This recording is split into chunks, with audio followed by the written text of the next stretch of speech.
Assalamu alaikum, welcome to Kashmiri cooking. आज कर बह तुह कश्मीरच ऑथेंटिक तो कॉमन ड्रिंक शेयर युस ज़्यादातर मासमस मज बनावान अत वनान बबरी त्रेश। बबरी त्रेश ज़्यादातर मासमस मज बनावान तो हुत पट बनावान। वलियो इस करो पनी रेसिपी स्टार्ट। मिनी बाउल तो अत मज निम बह गड बबरी बेल 2 चमचे। तुम हेक्यू बबरी बेल अम खुद ज़्यादा या कम नित तो अम पत त्रो मे अत मज आब गिलास अख। यह थो सोक कर खतर युताम यम बबरी बेल फुल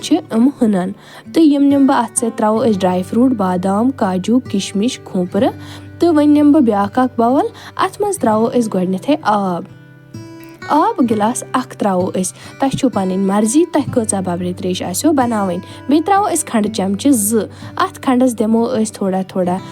चमचे गिलनावोस मज ताकि उस खंड गि मेल्ट तुम हेक्यू पाउडर शुगर ते नित यूत यह मेल्ट गि तोतान करो टायर यह तो तम पे त्रो अत में दुध गिलास 2 तुम हेक्यू दुध कम या आब ज्यादा त्रित यह तुह पन मर्जी मगर दुध तो आब गि दोनवे जरूरी आसन तो अम पे त्रो अत में सन बबर सह गमज सोक यह वो तुम सह कचा हुनामज वन त्रो सारी बबर अत मज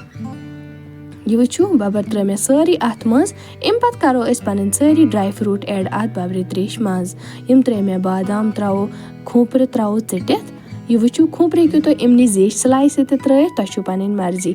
थो काजू त्रित तो थोड़ा थोड़ा करो स्टर अम पे थो यह बबरी त्रेश थोड़स टाइमस इथे पे ताकि यम सन बादाम काजू तो खोपर ड्राई फ्रूट सारी गसन थोड़ा नरम या हेक्यू तुम फ्रिजस मज यह ठंड कर तम पे सर्व कर यह वो सन बबरी त्रेश तैयार तो मे थो पन दुआन मज याद